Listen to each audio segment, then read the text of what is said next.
Salmo de número 38. Esse é o tempo na liturgia em que Deus vai falar conosco agora, amado. Já ofertamos ao Senhor, adoramos ao Senhor, clamamos ao Senhor. E agora o Senhor vai falar conosco. E a gente precisa prestar atenção no que Deus vai falar. Não é? Então você que está aqui, que gosta mais do banheiro da igreja do que do culto, esse é o tempo de você ir para o banheiro, ficar lá até o culto acabar. Porque há um povo aqui que ama ouvir a palavra de Deus, né? Quem é que ama a palavra de Deus aqui, amado? Diga assim: fala, Senhor, que o teu servo ouve. Isso. Diga, irmão, que está do seu lado, Senhor, não me atrapalhe a partir de agora, meu irmão. Não me atrapalhe. É isso aí. Salmo 38. Abra a tua Bíblia aí no Salmo de número 38. O Salmo número 38, amados, é um Salmo de Davi. Para quem tem a Bíblia aí, esse Salmo é chamado de Salmo Memorial. E no contexto canônico ele é conhecido como um dos salmos penitenciais. São 7 os salmos penitenciais que nós temos na Bíblia. Esse é um dos 7 salmos penitenciais. E por que ele é chamado de penitencial? Ler o capítulo já explica responde essa indagação. Por que ele é penitencial? Bom, eu costumo ler um versículo para pregar, mas hoje você vai me permitir ler esse salmo. Você me permite? Amém ou não amém? Porque eu acho que ele precisa ser lido em como todo, para que você entenda. Né? Você que frequenta aqui sempre sabe que eu não leio, eu leio uma parte de um versículo para pregar, mas eu preciso ler esse salmo para tentar compartilhar com você o que eu quero compartilhar. No ano 2002, a OMS publicou uma pesquisa que, no ano 2000, que na primeira década do século 21, em torno de 10 milhões de pessoas seriam acometidas por depressão no mundo. E esse número iria aumentar gradativamente, chegando às raias de um índice tão grande na população que a vida se tornaria um peso. Se você entrar no site, de qualquer site, joga lá no site depressão, você vai ver quanto de informação e de notícias extremamente adoecedoras nós temos a respeito da qualidade de vida emocional do homem do tempo contemporâneo. A mesma Organização Mundial de Saúde diz, eu já preguei sobre isso aqui, que nesse milênio a depressão só vai perder em número de mortos para problemas coronários. Até porque a própria depressão, que mexe com as emoções, acaba produzindo problemas psicossomáticos, ou seja, são problemas psicológicos que manifestam no soma, no corpo, soma-corpo. Então são psicossomáticos, porque são, embora de cunho psicológico, eles se manifestam no corpo, no soma, no corpo. E muitos dos problemas coronários são também psico. Se manifestam no coração, outros não vão no coração, outros têm problema de pele, outros têm gastrite, úlcera, queda de cabelo, bulimia, anorexia, transtorno obsessivo compulsivo, transtorno bipolar. O problema emocional, em todas as instâncias, ele vai pipocando no nosso corpo. E porque já adoeceu a alma que habita o corpo, adoece também o corpo, que é a casa da alma. Então, as dificuldades emocionais nos adoecem por dentro e por fora. E a depressão, diz a Organização Mundial de Saúde, nesse milênio só vai perder para problemas coronários. Será uma doença do homem contemporâneo, do homem pós-moderno, do homem transmoderno. E depressão, temos nos encontrado com ela todo dia, eu e você. Você conhece gente que você ama, que está com depressão, em casa, no trabalho.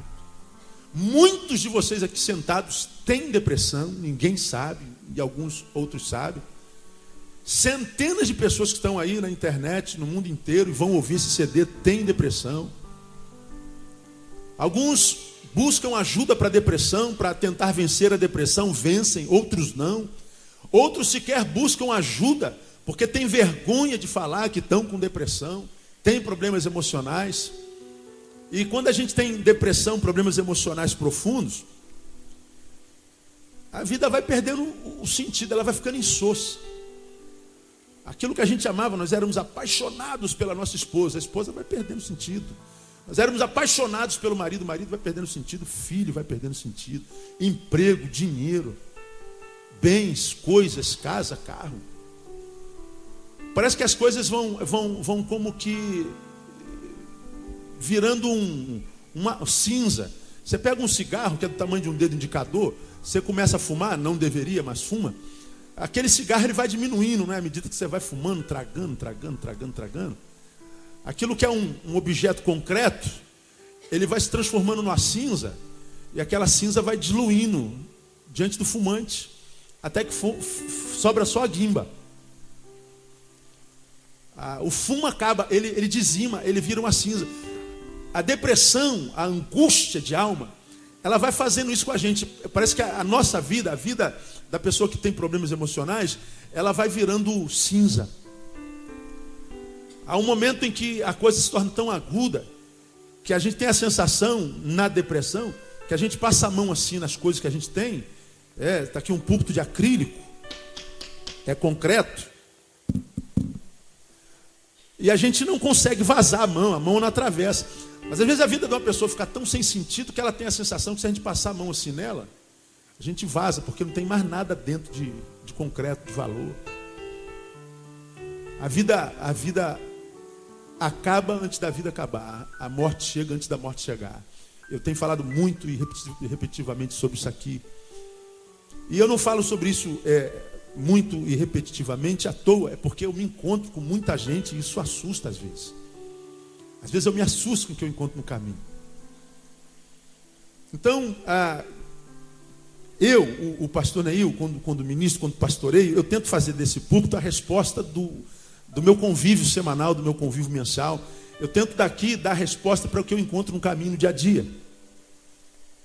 E a realidade da depressão é algo muito grande, é muito, muito pujante, muito patente, muito concreto na vida dos seres humanos hoje. E o pior, é uma doença que gera muito preconceito. Você, quando está entrando num processo depressivo, tem um marido que não entende e fala assim: pô, mulher, para de palhaçada, você vive chorando. Pô, levanta essa casa, você não tem razão para estar assim, seu filho está bem, nossa casa está bem, nós estamos bem. E aí você, ao invés de receber às vezes um apoio, você recebe acusação. O marido às vezes está quebrado, o cara está lá depressivo, o cara está mal a beça. Aí aparece um pai, uma mãe, uma esposa e fala assim: pô, deixa de ser frouxo, levanta essa cabeça, você vive chorando, agora vive pelos cantos da cabeça, você não quer mais sair, você não quer mais ver ninguém, você não sai para brincar com os filhos, você agora só sabe chorar, se integrando, deixa de ser frouxo. E a gente muitas vezes dá essa palavra como quem quer alimentar a força, despertar o valente que está lá adormecido, e não sabe que tristeza é uma coisa, depressão é outra. Depressão precisa de tratamento. Agora, quando eu falo de depressão, eu não vou falar de depressão, não vou dar uma aula de depressão aqui, temos um monte de psicólogos aqui que podem fazer isso bem melhor do que eu. Mas no contexto do trato pastoral, mesmo enquanto profissional da área humana, o que eu percebo na pessoa que vive problemas emocionais hoje, e o problema emocional é uma epidemia mundial. O que mais angustia um depressivo é não saber a razão da sua depressão. Alguns entram em depressão muitas vezes por causa até de um trauma de infância, são pesquisas. Outros entram em depressão por causa de uma perda recente, um divórcio, a morte de uma mãe, a morte de um pai. Por causa de um trauma acontecido como produto do caos social. Por exemplo, Elaine e Paulinho estavam no seu carro essa semana com o filhinho de colo, com a filhinha de colo.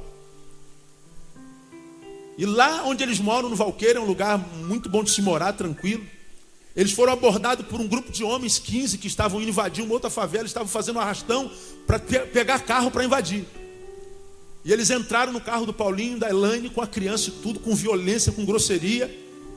E saíram com o carro, mas depois liberou-os, deixou-os em paz. Elaine está bem, Paulinho também, e a criança melhor ainda. Você pode dizer glória a Deus por isso? O carro se foi, mas o trauma não. Alguma coisa foi plantada dentro do Paulo e da Elaine. a forma como eles vão trabalhar isso que foi plantado com essa violência social é o que determina se a pessoa adoece ou não. É não o problema, mas a forma como a gente lida com o problema. Então, esse estado caótico de ser e de existir também gera muita depressão. Mas a pior depressão, aquela que mais nos agonia, pelo menos no meu contexto prático, pastoral, nesses quase 20 anos de ministério, 18 anos, o que eu tenho percebido nos que eu tenho me encontrado, não são poucos, em várias partes desse país, é aquela tristeza que muitas vezes acomete o indivíduo e ele não tem resposta para aquilo. Por que você está tão angustiado?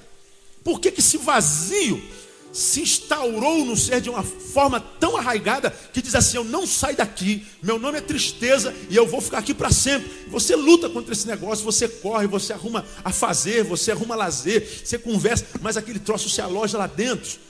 E a tua vida, cada vez que você amanhece, se torna cada vez menos sem sentido. E o pior do que não ter sentido na vida é não saber por que a vida perdeu sentido. É não há respostas. Eu não sei porque que eu estou triste, eu não sei porque que eu estou em depressão, eu não sei porque que eu estou com essa angústia de alma, eu não tenho resposta para isso. Aí, como você não tem resposta e vive num contexto social, nós temos família, temos amigos, temos irmãos, nós temos que estar respondendo as perguntas deles o tempo inteiro. Por que você está assim? Você não tem direito a estar assim, você não tem motivo para estar assim, para com isso. Meu Deus, como é que eu encontro com gente que sofre por causa desse tipo de acusação?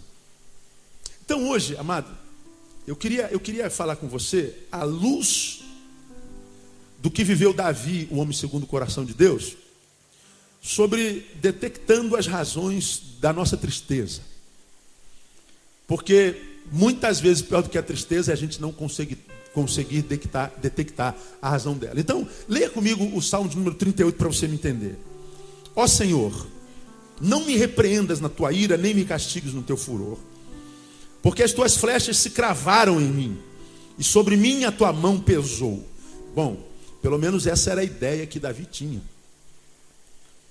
Que a vida se lhe fugiu enquanto alegria, e ele tem a sensação de que Deus se transformou em inimigo, lhe deu uma flechada e pesou a mão sobre ele. É a ideia dele. Vamos continuar, versículo 3.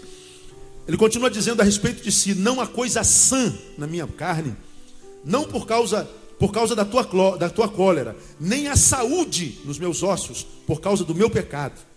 Pois já as minhas iniquidades submergem a minha cabeça, como carga pesada excedem as minhas forças.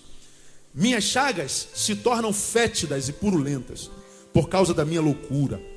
Estou encurvado, estou muito abatido, ando lamentando o dia todo, pois os meus lombos estão cheios de ardor, não há coisa sã na minha carne. Estou gasto, muito esmagado, dou rugidos por causa do desassossego do meu coração. Senhor, diante de ti está todo o meu desejo, e o meu suspirar não te é oculto. O meu coração está agitado, a minha força me falta. Quanto à luz dos meus olhos, até essa me deixou. Os meus amigos e os meus companheiros afastam-se da minha chaga, e os meus parentes se põem à distância. Também os que buscam a minha vida me armam laços, e os que procuram o meu mal dizem coisas perniciosas e maquinam astúcias o dia todo. Mas eu, como um surdo, não ouço, e sou qual um mudo que não abre a boca. Assim eu sou como um homem que não ouve, em cuja boca não há com o que replicar. Mas por ti, Senhor, espero. Tu, Senhor meu Deus, responderás. Rogo, pois, ouve-me, para que eles não se regozijem sobre mim e não se engrandeçam contra mim quando resvala o meu pé. Pois estou prestes a tropeçar, a minha dor está sempre comigo. Confesso a minha iniquidade, entristeço-me por causa do meu pecado. Mas os meus inimigos são cheios de vida e são fortes, e muitos são os que sem causa me odeiam. Os que tornam o mal pelo bem são meus adversários, porque eu sigo o que é bom. Não me desampares, ó Senhor. Deus meu, não te alongues de mim. Apressa-te em meu auxílio, Senhor, minha salvação. Amém, amados? Dá para perceber como é que estava a alma do homem? Dá, não dá? Quem é esse homem aqui, Davi? É o homem segundo o que, amados? O coração de Deus. Então aqui não é o que a gente vai pregar hoje. Eu já digo para você que está aqui sofrendo, está sendo carcomido por tristeza, está vivendo um momento ruim na vida, você está vivendo o teu tempo de vale de sombra da morte. Você está mal. Você que está aqui e está passando pelo óleo, está passando pela prova. E porque vive num contexto evangélico onde só se fala de vitória, só fala de vitória, de vitória, de vitória. Você não pode nem compartilhar a dor, porque vão dizer que você está dando legalidade para o diabo. Você vive num contexto onde você não pode compartilhar dores, porque vão dizer que o diabo está assolando a tua vida. E você sabe que às vezes não tem nada disso. O Davi, o homem segundo o coração de Deus, passou por isso. Não só Davi, existe um homem chamado Jesus. Não sei se você já ouviu falar em Jesus. Quantos já ouviram falar em Jesus aqui? Diga assim, Jesus é bom. Muito bem. Jesus veio à terra sabendo o que ia passar. Ele ia pagar os nossos pecados. Nos momentos que antecederam a cruz, ele sobe para um monte chamado Getsêmani e demonstra diante do Pai toda a sua fraqueza, mesmo sendo Deus. Ele sobe ao monte e faz uma oração quase que ridícula, impertinente, sem sentido. Ele se ajoelha diante do Pai, ele diz que ele entra numa agonia tão profunda que o seu suor se transforma em sangue. E ele faz uma oração: Pai, se possível, o que ele ora? Diga você. Passa, afasta de mim o quê? Esse cálice. Agora pensa comigo, Jesus quando veio do céu já não sabia o que ia passar. Jesus não sabia qual era a sua missão. Jesus não sabia que se ele não morresse na cruz não tinha jeito da gente ser perdoado, que não existe outro caminho para chegar a Deus. Por isso ele veio, e ele era Deus eterno, ele esvaziou-se enquanto homem, mas enquanto não era homem, ele era Deus completamente, ele sabia de tudo. Mas veja, mesmo Deus enquanto homem, foi um homem que não teve medo de demonstrar fraqueza. E ele lá no Getsêmani, mesmo sendo Deus enquanto homem, disse assim: Deus, tu sabes que eu sou Deus, sou teu filho, mas eu sou um Deus homem, enquanto homem eu estou morrendo de medo do que eu vou passar. Eu vou te pedir uma coisa que eu não deveria te pedir, mas vou te pedir porque eu reconheço a tua misericórdia e graça. Se for possível, afasta de mim esse negócio, essa dor, porque eu estou com medo, eu estou apavorado. Ora, se Jesus passou por esse tempo de agonia profunda, de depressão, de tristeza, por que você não pode passar, por que eu não posso passar? Por que para Jesus não foi pecado, para mim é? Por que Davi teve isso e escreveu um salmo, e eu posso pregar nesse salmo como sendo palavra de Deus, e eu não posso entrar no meu quarto e escrever uma carta de alguém que sente dor profunda, e se alguém ler essa carta vai dizer que eu estou em pecado? Por que Davi pode e eu não posso? A resposta é o seguinte: ninguém disse que você não pode, nem eu. Davi pode e você também pode. Jesus viveu e você também viveu. Então, tristeza não é pecado. Passar pelo vale da sombra da morte não é pecado. Chorar não é pecado. Passar por um momento de agonias da vida não é pecado. Pecado é quando a gente aceita esse estado como algo definitivo na nossa vida. É quando por causa da dor, da depressão, das agonias, você diz assim: eu nasci para ser infeliz, eu nasci para ser desgraçado, eu nasci para sofrer, eu nasci para ser miserável. E você se entrega. Sim, aí é pecado. Você é fraco, que é um fraco que está se entregando à sua fraqueza. A fraqueza só se torna um pecado quando a gente se entrega a ela sem luta. Eu tenho falado sobre isso aqui. Mas está em agonia, não. Então deixa eu falar uma coisa para você aqui, logo no início dessa palavra aqui. Se você vive o teu pior momento na vida, viva teu pior momento na vida em paz e viva com dignidade. Não se diminua porque você está vivendo um momento mal. Porque todo mundo passa por dia mal na vida. Você está entendendo assim que é amém ou não é, amados? Diga, irmão, que está do seu lado assim: olha, não se culpe porque está vivendo um dia mal. Diga para ele aí. Eu sei que só essa palavrinha aqui já livra um monte de gente de dores aí. Agora, Davi está vivendo um dia mal. Eu queria mostrar para vocês aqui qual era a fonte do dia mal de Davi. Por que a alma de Davi se deprimiu? Quais são as fontes da tristeza de Davi? Porque eu acho que essas fontes aqui, elas são matriciais, são matriz que geram tristeza no coração de qualquer ser vivo. E a gente muitas vezes não atenta. Eu atendi alguém aqui no final do culto que perdeu alguém muito querido. É o marido que foi atropelado violentamente há bem pouco tempo atrás, alguns dias atrás. Ela estava na casa do parente dele, com os filhos, 3. E eles estavam indo embora, atravessando a rua, e a irmã que ficou do outro lado chamou de novo. Ela atravessou com os filhos, ele voltou para falar com a irmã. Quando ele está aqui, a rua está lá, ele está aqui no acostamento, conversando com a irmã, um carro faz uma ultrapassagem pelo acostamento, a mais de 150 por hora, o atropela e o joga a mais de 7 metros de altura. Ele já cai morto. E o cara foi embora sem prestar socorro. E ela senta aqui e só quer chorar. Chora. E no choro a gente ouve, pastor, por que coisas assim acontecem? Que resposta se dá para isso? A gente não sabe. Morte. Nós não temos resposta, não há palavras, não há justificativas, não há justificações. Morte, a gente senta e chora e conta com a misericórdia de Deus. Não tem jeito. E ela começou a falar da vida dela. Fala, irmã, fica à vontade. E ela disse uma frase que me marcou. Pastor, por que algumas coisas na nossa vida acontecem assim, de repente? Eu disse para ela, nada acontece na nossa vida de repente.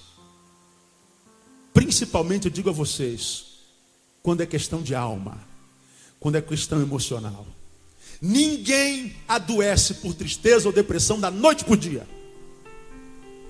Essa depressão e esse dia mal que a gente vive hoje é produto de momentos que não foram bem vividos ou problemas que não foram resolvidos, que foram se aglomerando.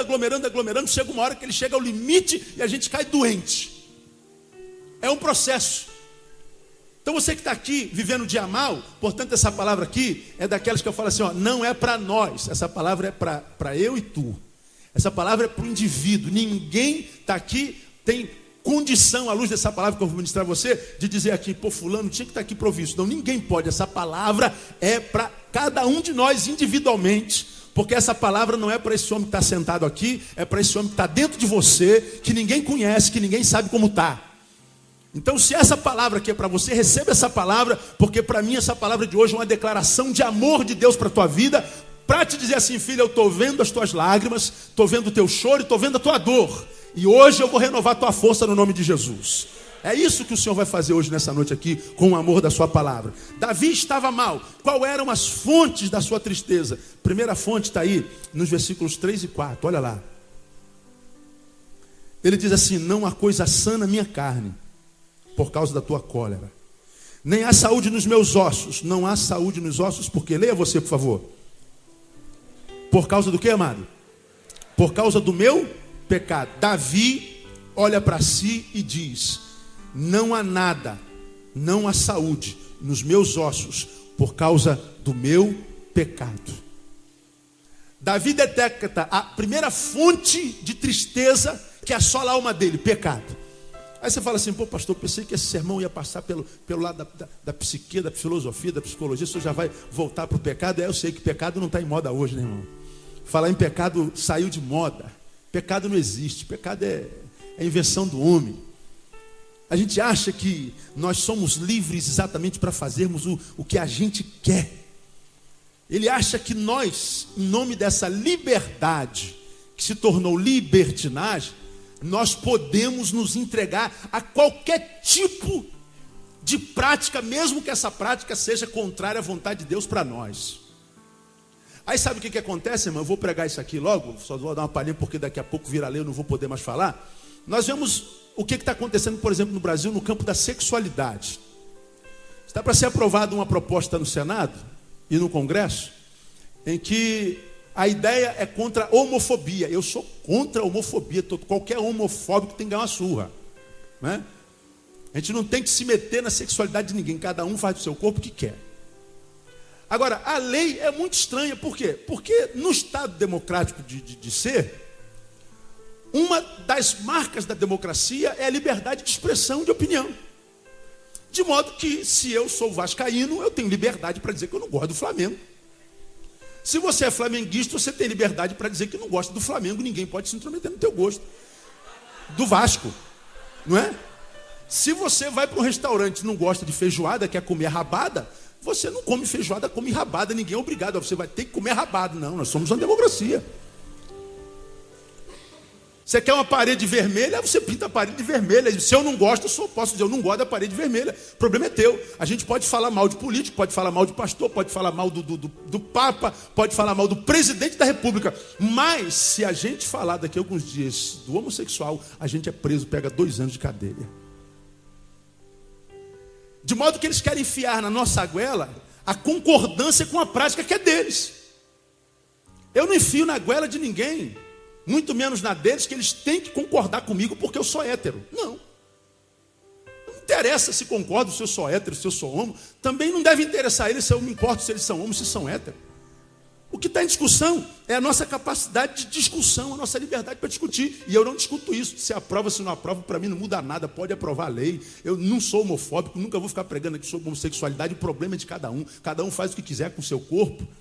Agora, quando nós confrontamos essa verdade discutida no Senado com a palavra de Deus, a Bíblia diz que é abominação.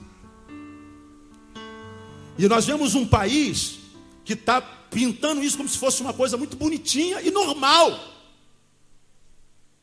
Eu não vou discutir isso aqui porque não é a minha praia para essa noite. Mas eu só quero que você pense uma coisa para a gente chegar lá no pecado.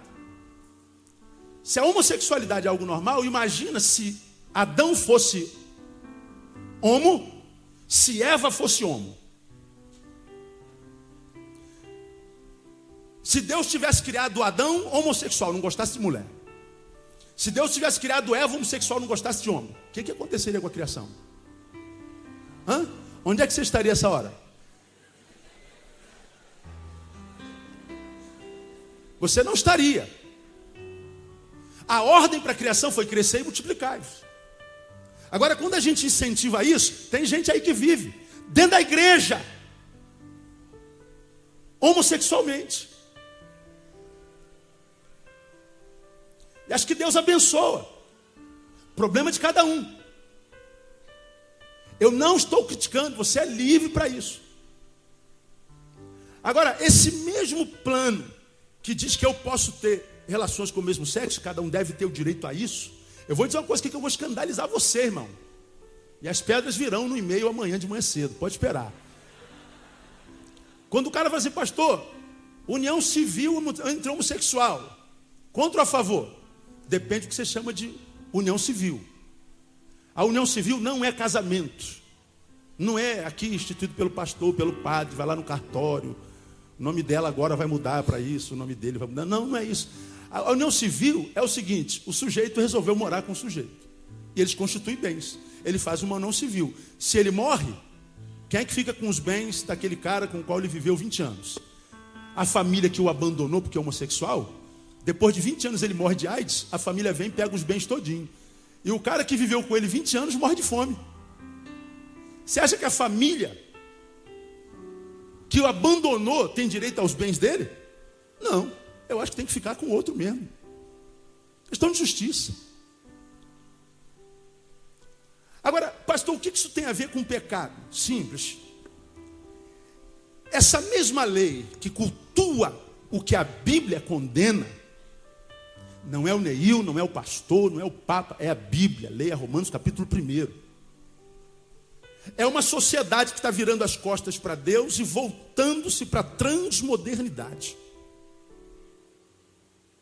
Porque nós temos direito a desenvolver a sexualidade que quisermos. Em detrimento e ato contínuo, cresce no nosso Brasil uma outra prática sexual que nós não ouvíamos falar com tanta frequência bem pouco tempo atrás. Qual é? Pedofilia. Nunca se ouviu falar tanto de pedofilia. Nunca se viu tanta gente doente com a pedofilia. Nunca se viu tanto crianças sendo abusadas, crianças sendo bulinadas, crianças sendo entregues e vendidas para prostituição. Todo dia tem um caso. É um promotor de justiça, é um pastor, é um padre, é um empresário, é um oficial militar, é na igreja, é fora da igreja, em todo canto, pessoas transformando crianças em objetos de culto. Ora, se uma mãe que tem pátrio poder sobre a criança, consente em ceder a criança para o homem que tem uma sexualidade voltada para a infância, logo dirão, que mal tem? Não há quem se relacione com homem, não há quem se relacione com mulher. Por que ele não pode se relacionar com criança? E já existe um grupo no seu país trabalhando para tentar legalizar a pedofilia na nação.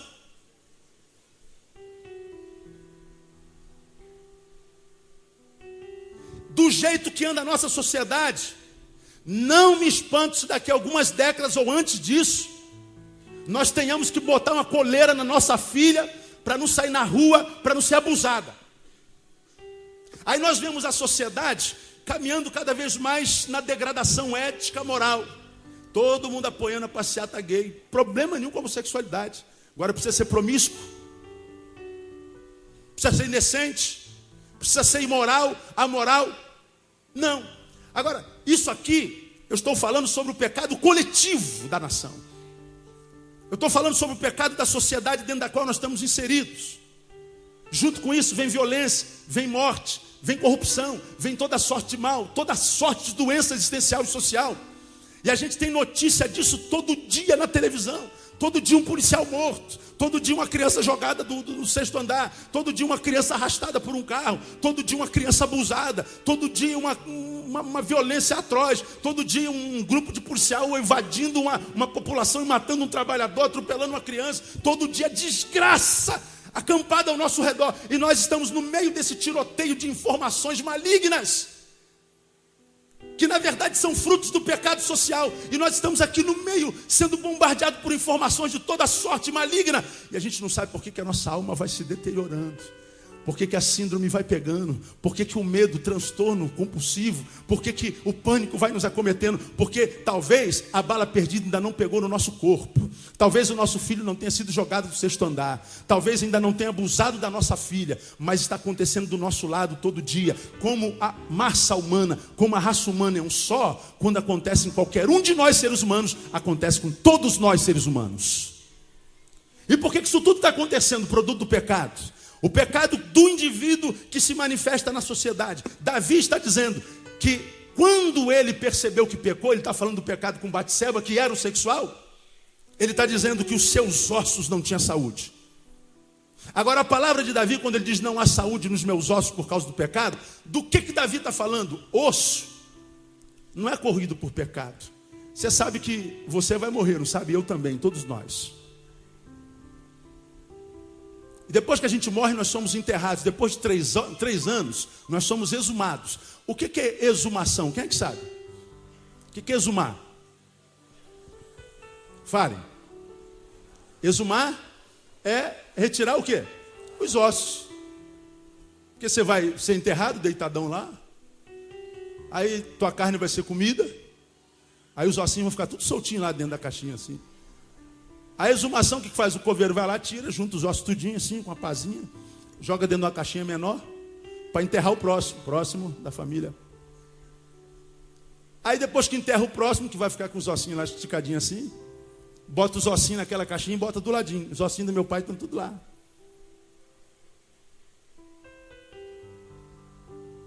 E você sabe que esse corpo que nós temos, depois de morto, é comido pelos bichos. Menos os ossos. Daí existe a paleontologia, que costuma descobrir ossos de dinossauros com 100 milhões de anos, com 150 milhões de anos, prefigurando a ideia da capacidade de resistência que os ossos possuem. Mas o que Davi está dizendo? Os meus ossos, mesmo que eu não tenha morrido, e de tal resistência são como qualquer outro, no pecado ele é corroído. Davi está dizendo que o pecado, ele tem a capacidade de corroer as entranhas mais profundas do ser. E ele é capaz de minar o que há de mais resistente em nós. É isso que ele está dizendo aqui.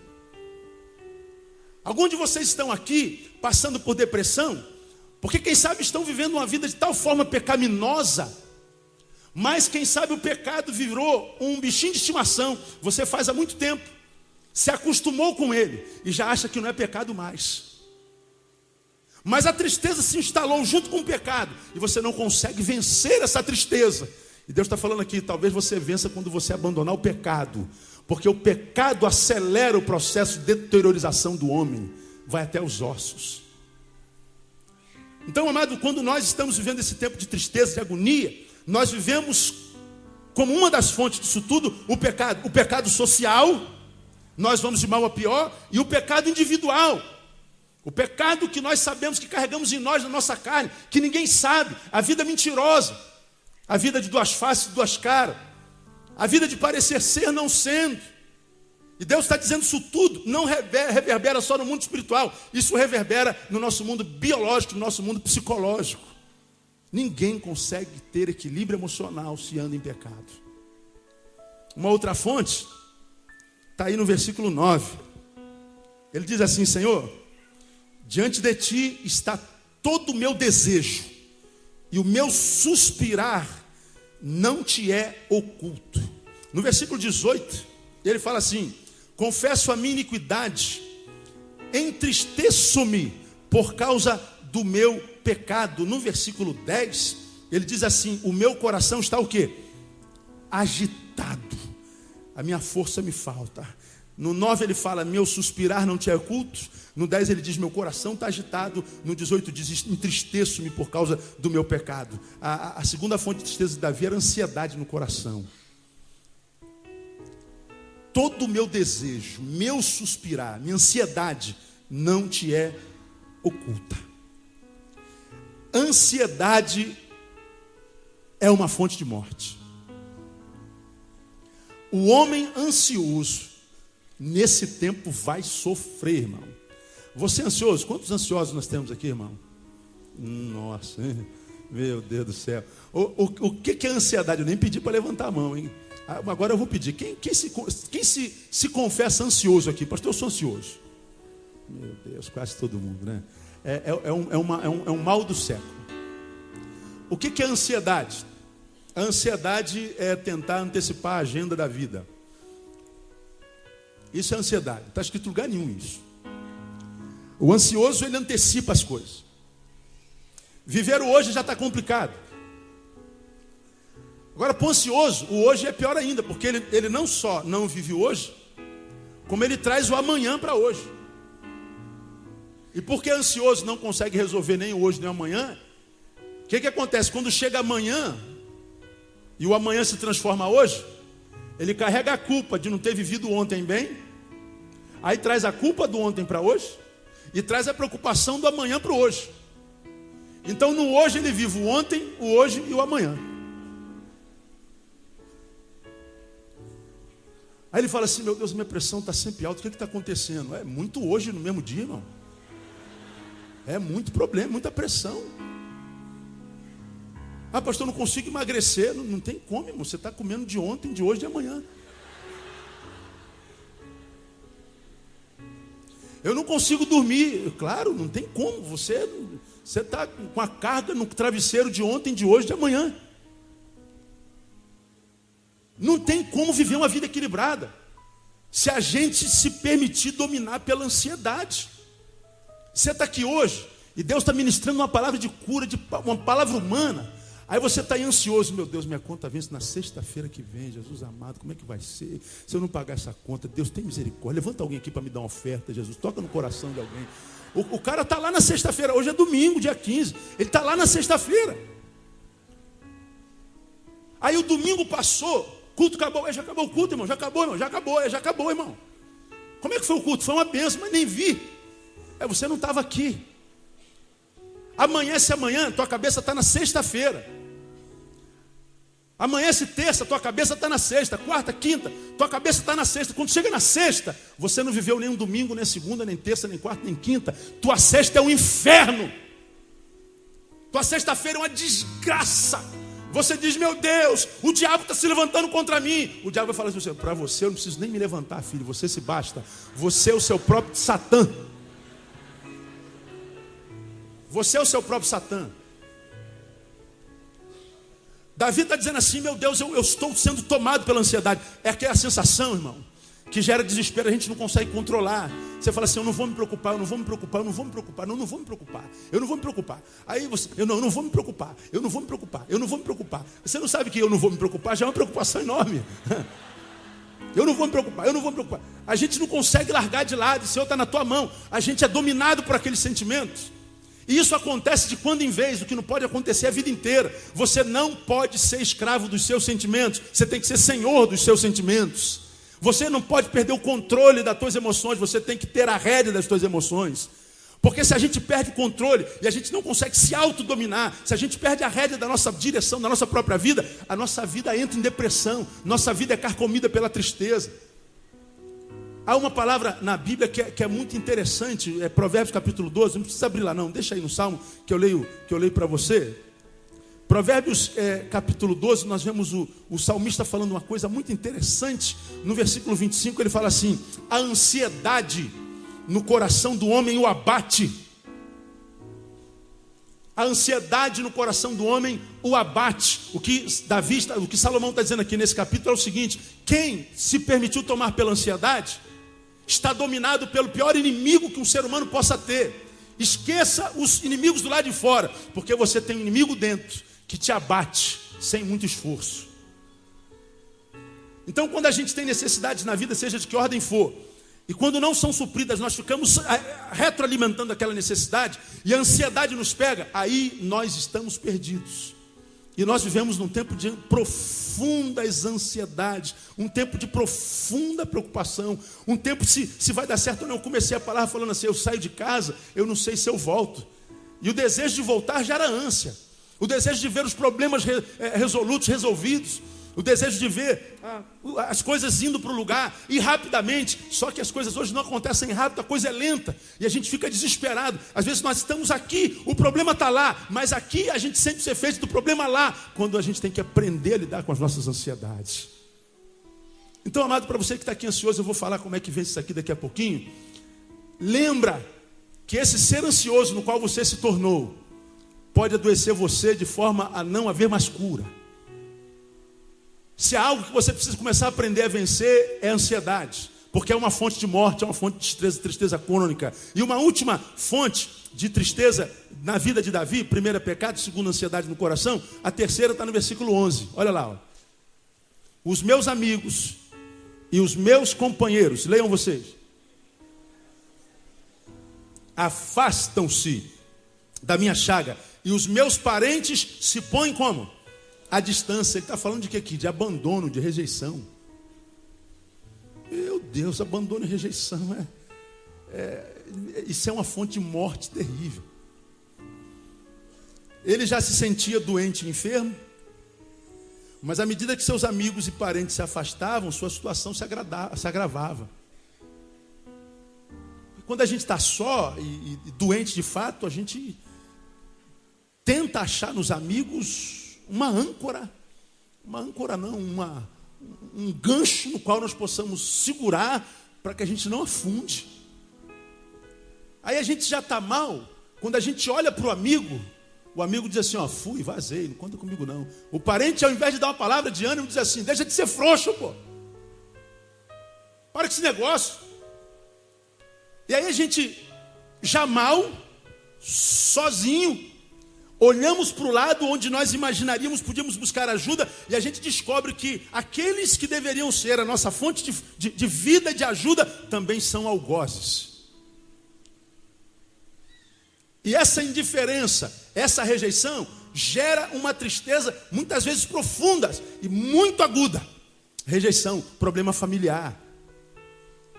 Meu Deus, problemas de pais e filhos, pais que não amaram a filha ou vice-versa. Mães que não amaram o filho, pessoas que não conheceram pais, toda sorte de rejeição, seja por opção ou não. Hoje, nós temos uma geração de órfãos de pais vivos, de pais egoístas que vivem a sua própria vida, querem ganhar dinheiro, querem comprar o bom e do melhor, querem fazer a sua carreira, e ocupados demais do lado de fora, geram filhos extremamente carentes emocionalmente do lado de dentro. E nós vemos uma geração completamente doente nas suas emoções por causa da solidão e do abandono. E essa solidão, numa outra oportunidade eu ministrei aqui, fez de Davi o que eu chamei de bom morredor. Bom morredor. Quando a gente lê, por exemplo, o versículo 11, ele diz assim: os meus amigos, os meus companheiros afastam-se da minha chaga e os meus parentes se põem à distância. Também os que buscam a minha vida me armam laços, os que procuram o meu mal dizem coisas perniciosas, maquinam astúcias contra mim. A gente, quando está mal, a gente imagina que a gente se tornou o centro do mundo. Todo mundo está falando de nós, todo mundo está conspirando contra nós. Se tem alguém conversando ali, está conversando de nós. Se a gente chega no lugar, aí o pessoal para de conversar, está falando da gente. A gente acha que nós somos o centro de todo discurso, de toda coisa, e às vezes não é. A gente fica meio paranoico, a gente fica meio noiado, né? Eu costumo dizer. A gente chega na casa da sogra, a sogra está conversando sobre o seu quê, quando tu entra, leva um susto, aí o assunto estava falando de mim. Você chega no trabalho, estão falando de mim. Você chega na faculdade, estão falando de mim. É a estima que está doente. E a gente se torna o centro do mundo, o centro do universo. Isso é uma característica de quem está entrando em depressão. Achar que ele é o centro do assunto de todo mundo. E não é. Agora, quando a gente se sente assim, a gente está se transformando, como eu chamei Davi, de um bom morredor. Qual é a diferença do bom morredor para o mau morredor? O mau morredor, gente, é aquele cara que está com câncer, está com metástase, ferida por todo lado. Todo o corpo está metastizado. Aí o médico chama a família e fala assim: ó, esse homem tem 2 meses de vida. Passa 10 meses, o cara está lá em pé, sentado na cama, dizendo assim: quero viver. Aí a enfermidade desse canceroso se agrava, ele entra em coma. Aí o médico fala assim: ó, não passa de hoje. Você volta 15 dias depois, ele acorda, não morreu. E o cara está dizendo: eu quero viver, eu quero viver, eu quero viver, eu não quero morrer, eu não quero morrer, eu não quero morrer, eu quero a vida, eu quero a vida.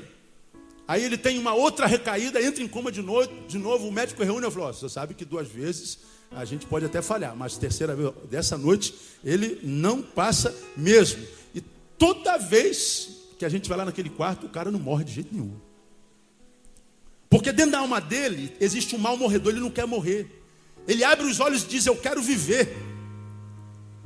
Morrer não é a proposta dele. O mal morredor não desiste da vida facilmente. Esse é o mal morredor. Ele está depressivo, ele está doente, mas ele está dizendo: não vou me entregar. Hoje eu estou mal, mas amanhã eu vou estar melhor. Hoje eu estou devendo, mas amanhã eu vou emprestar. Hoje eu estou no vale da sombra da morte, mas Deus vai me levar para o monte da alegria, no nome de Jesus. Ele não se entrega, ele é mal morredor. Mas Davi se transformou num bom morredor. Bom morredor é o contrário, é aquele cara que tem uma gripe, ele diz: eu estou com pneumonia. Se ele tem uma pneumonia, ele diz: eu estou com tuberculose. Se ele tem uma tuberculose, ele diz: eu estou com câncer no pulmão, não tem mais jeito. E se aparece o câncer no pulmão, pronto, eu marco o dia do enterro. É aquele camarada que transforma o copo d'água numa possibilidade de uma tempestade. Ele aumenta tudo, ele amplifica tudo. A situação já está mal para ele. Quando ele vai contar a situação, ele aumenta a situação, ele amplifica a situação, ele agrava a situação, e não percebe que a palavra dele tem poder, que Satanás se agarra ao que a gente fala. A Bíblia diz que a vida e a morte estão no poder da língua. De modo que nós não podemos nos entregar ao abandono e à solidão. Temos que entender que mesmo que todos nos abandonem, há um que olha para nós e diz: eu estou convosco todos os dias até a consumação dos séculos, amado. E aí você vai entender que Ele é o Deus da vida, Ele vai te dar vitória.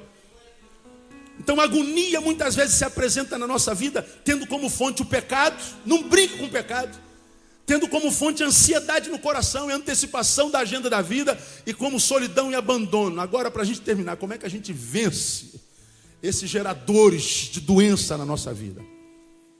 Como é que a gente lida com essas fontes de tristezas na nossa alma? Diante do pecado, o que fazer? Davi nos ensina, lá no versículo 18, ele diz assim: confesso a minha iniquidade. Confesso a minha iniquidade. Ele verbaliza, ele desabafa, ele entra em contrição, ele afirma uma confissão, mas não uma confissão cínica.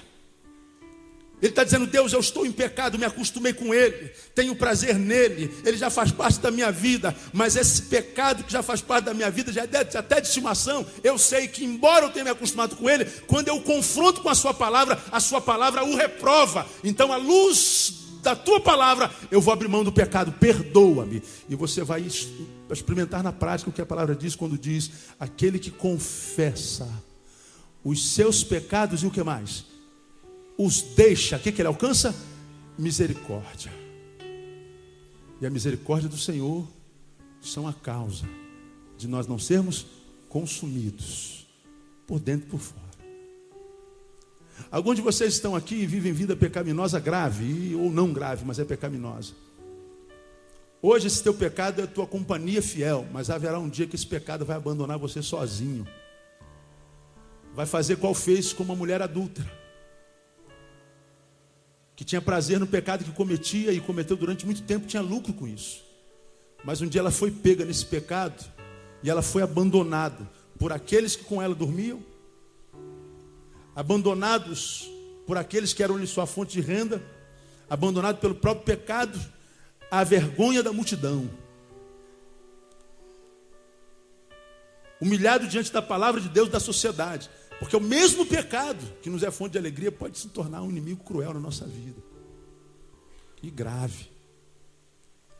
E pecado, irmão, é aquilo que toma o lugar de Deus no nosso coração, porque há pecados que são tão tolos que a gente vê na contrição evangélica, que a gente discute se pode beber vinho, se não pode beber vinho, se pode bater pau, não pode bater pau, não pode usar calça comprida, não pode usar calça comprida. Aí uma igreja pode, outra igreja não pode, outra pode, outra não pode. Ora, quem é que está falando em nome de Deus, afinal de contas, meu Deus do céu? E a gente fica na prática. Não, pecado é aquele pecado que se aloja dentro de nós e que toma a rédea da nossa vida das mãos do Todo-Poderoso. E Deus está falando, se a gente confessar, então sim, Ele vai olhar para nós. Quando eu falo de pecado, eu me lembro de Salmo 66, 18, onde Davi mesmo diz assim: se eu tivesse guardado iniquidade no meu coração, Deus não me teria ouvido. E essa solidão de Deus que muitos de nós vivem, uma relação com Deus na qual Deus não fala, Deus não age, Deus não opera, que a gente tende a achar que Deus é surdo, mudo, paraplégico, que Deus não percebe a nossa dor, não percebe a nossa agonia, nosso gemido, nosso grito, nosso desespero. Deus não faz. Cadê o Deus? Um Deus icebergizado, congelado, um Deus que não se move a nosso favor. Parece que Deus está jogando com a camisa do time aniversário, como já falei aqui. Deus não fala, Deus não age. Que Deus é esse na nossa vida? É um Deus que diz que não nos ouve se a gente guardar a iniquidade no coração. É um Deus que diz que precisa de um coração puro para Ele agir na nossa vida. É um Deus que Ele diz que eu só posso agir na vida se o teu coração estiver contrito, porque a sua palavra diz que um coração contrito não desprezarás, ó Deus. Nós precisamos vencer o pecado, mesmo que essa palavra não esteja na moda. Temos que viver uma vida que seja um outdoor da graça de Deus, que agrade o coração de Deus, porque a Bíblia diz: deleita-te também no Senhor. Qual o resultado disso? E Ele te concederá o quê? O que deseja o teu coração, quando a gente tem deleite no Senhor, quando a gente tem prazer no Senhor, quando a gente dá prazer ao Senhor. Agora, alguns de nós montam a empresa e vai embora, viver a nossa vida, pagar dinheiro. Aí só volta para Deus quando a empresa fale, quando o sócio rouba. Vai embora viver a sua vida, aí só volta quando está com câncer, quando está na desgraça, quando está na na mediocridade, não é? Aí lembra de Deus, mas não do Deus que é pai, que quer relacionamento, mas do Deus que é provedor e que a gente quer pedir. E não sabe por que a vida está como está. Como eu tenho dito aqui, pessoas que prosperam e não precisam mais de Deus. E depois percebem que na vida são tão pobres, que tudo que tem é dinheiro, mais nada. Mais nada.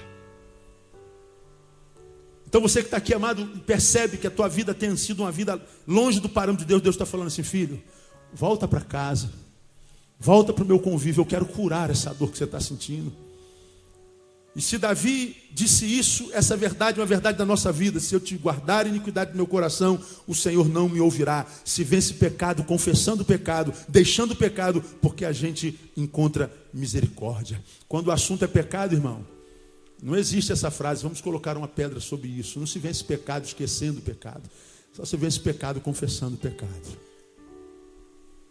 E você vai ver que, por causa do pecado da nossa sociedade vai se transformar numa sociedade inviável, impossível de viver. Olha no que nossa sociedade tem se transformado. Olha no que o Brasil, o Rio de Janeiro está se transformando. Por causa do pecado que ela está cometendo diante de Deus. E nós vamos colher o que nós estamos plantando. Ora, se colher o pecado social é inevitável, não colhe o pecado que você pode evitar, irmão.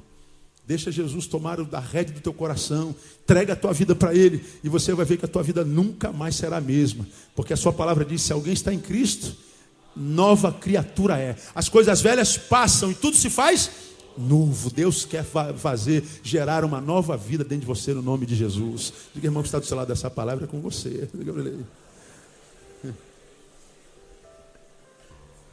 E quando o problema é ansiedade, pastor, Davi nos ensina lá no versículo 21 e 22.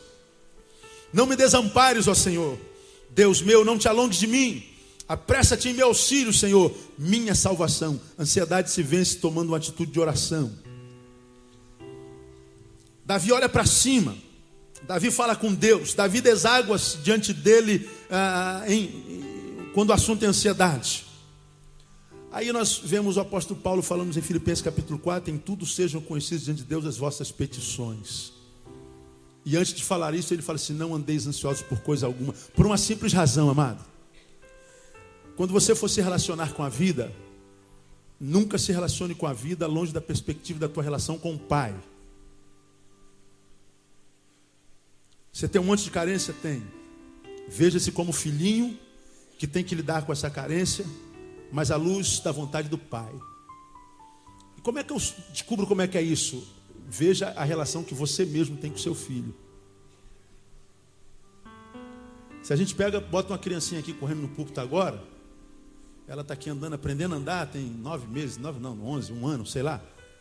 E ela fugiu aqui do colo da mãe e do pai, ela vai subir ali, e o pai está vendo ela correndo aqui. Geralmente quando essas crianças dessa idadezinha começam a andar, nós pais ficamos assim, ao redor, né? Você não vê nenhuma criancinha de 1 ano no centro do Rio sozinho andando na cidade, não. Toda vez que você vê uma criancinha dessa idade andando, tem um gigantão lá em cima, assim. Ela vai lá para aquele precipício, você vem e cerca aqui. Aí ela volta para lá. Aí quando ela vai bater de cabeça lá no violão, derrubar tudo, aí o pai vem e fica para cá.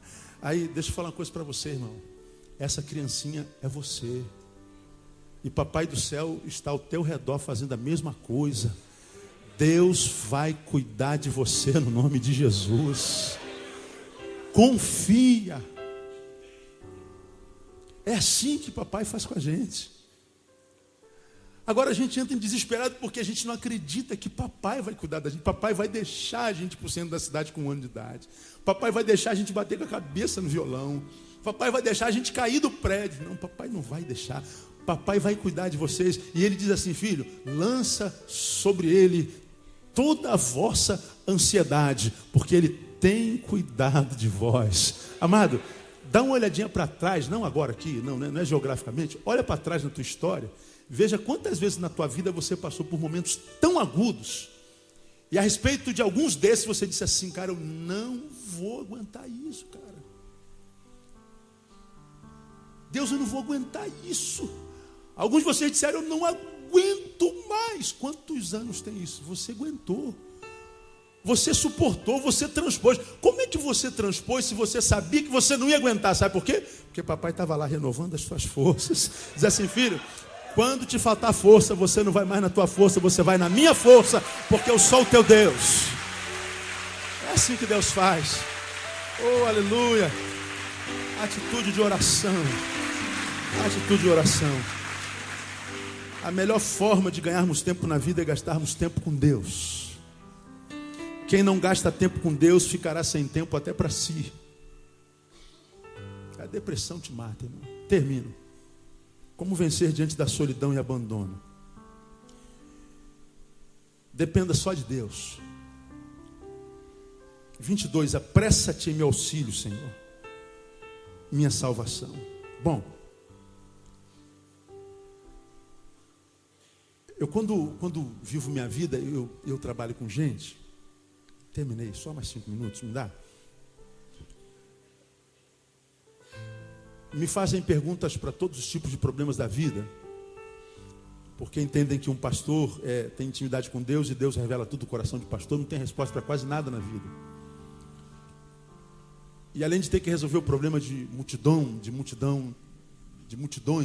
de pessoas, eu tenho os meus próprios problemas e às vezes eu não sei resolver nem os meus. Às vezes há áreas da minha vida que embaralham. Eu falo, meu Deus, como é que eu posso tentar ajudar a resolver a vida dos outros?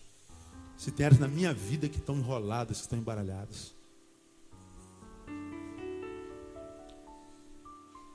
E às vezes Deus fala assim, filho, tenta desembaralhar a sua vida olhando para a forma como os outros embaralham as deles. Aprenda com os erros dos outros. E para mim, a maior escola na vida são os erros dos outros. Com os outros a gente aprende como não se faz. Com muitos maridos eu aprendo como não se pode ser marido. Alguns maridos têm uma placa pendurada no pescoço. Aprenda como destruir uma família comigo. Aí eu olho para ele e vejo como é que se destrói uma família. Então eu faço o oposto. Algumas mulheres eu encontro na vida tem uma placa. Aprenda a acabar com a sua casa comigo. E eu sei que é só fazer o oposto que a minha casa vai ser abençoada. Às vezes encontro com jovens. Aprendam como se destrói a obra de Deus na alma de um jovem. Aprenda o caminho da destruição. Tem gente que carrega a placa assim. E a gente olha os erros dos outros e aprende. E hoje, lamentavelmente, nós temos nos outros muito mais exemplos negativos do que positivos. Onde estão os homens referência dessa geração?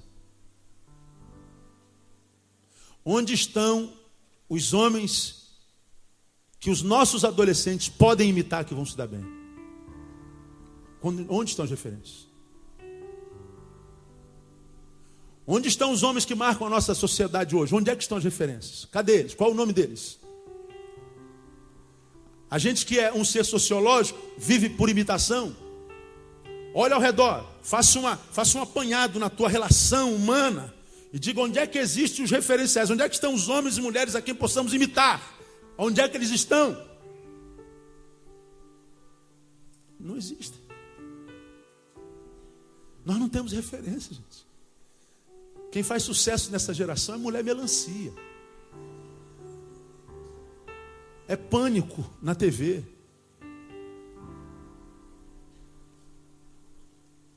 Veja quem faz sucesso nessa geração. Veja quem é que nos gera alegria, quem nos faz rir. Veja para quem é que nós damos ibope. Big Brother Brasil. Ora, se essas são as referências da nossa sociedade, raciocine. Aonde é que nós vamos estar daqui a 10 anos, daqui a 5 anos, daqui a 20 anos?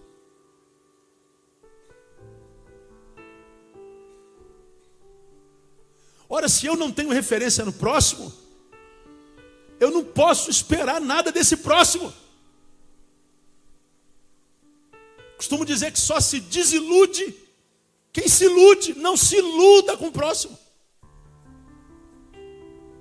Não espere do próximo mais do que aquilo que o próximo possa dar. Não viva de projeções, porque você é muito bom, acha que todo mundo vai tratar você com a mesma bondade. Isso é projeção, não. Não espere tantos homens, porque o fruto da sociedade dos homens mostram como os homens estão e o que os homens são hoje. Então não espere muito deles, porque você vai se desiludir, você vai frustrar-se. Agora, irmão, existe um que a Bíblia chama de imutável. Aquele que é o Pai das luzes, onde não há sombra de variação, Ele não muda. Ele é o mesmo ontem, hoje e será eternamente. Da mesma forma como Ele amou no passado, Ele ama no presente e vai amar no futuro. E é esse mesmo Deus que disse, filho, eu estou contigo, não temas. E você vai entender, amado, que você não vai ser mais refém da sua sociedade. Você não vai ser mais refém da sua história. Você vai tomar a sua história na mão e vai ser o escritor da tua história. Porque agora você não vai depender mais do próximo, vai depender de Deus. Pastor, o senhor não espera nada de ninguém? Eu não espero nada de ninguém. E não minto. Eu tenho esperança na sociedade e na humanidade. Eu não vou explicar aqui a diferença de esperança e esperar alguma coisa. Faça um trabalho para casa para você. Eu tenho esperança que a coisa melhore. Mas eu estou preparado para viver caso a coisa não melhore, porque eu acredito que possa não melhorar. E não entro em pânico por causa disso, por uma simples razão, irmão. Porque a Bíblia diz, como nós cantamos hoje, pelo sangue de Jesus, nós temos inaugurado um novo e vivo caminho. De modo que quando nós lemos 2 Timóteo capítulo 3, que diz que a sociedade, o homem ia caminhando de mal a pior. A Bíblia diz que pelo sangue nós temos um novo caminho, de modo que esse sangue nos capacita, como já preguei aqui, a remar contra a maré. Ainda que todos possam ir de mal a pior, Deus está falando: filho, eu sou contigo. E você vai remar contra essa maré de desgraça, e você vai ver as promessas cumpridas na tua vida no nome de Jesus.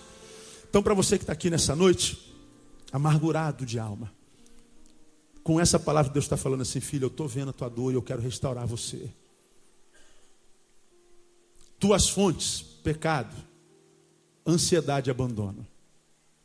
Vença teu pecado confessando a mim e entregando a direção do teu coração a mim. Deixe-me ser Senhor da tua alma, da tua vida. A ansiedade, desenvolvendo atitude de oração, acreditando nas suas promessas. E diante do abandono, não esperando nada de ninguém, de modo que o que vier é lucro. Mas esperando tudo daquele que é a fonte de todas as coisas. Jesus de Nazaré, o amado da nossa alma, o desejado das nações, o querido de Israel, o guarda de Israel, aquele que é contigo até a consumação dos séculos. A Ele a honra, a glória, o louvor pelos séculos dos séculos. Vamos louvar o seu nome.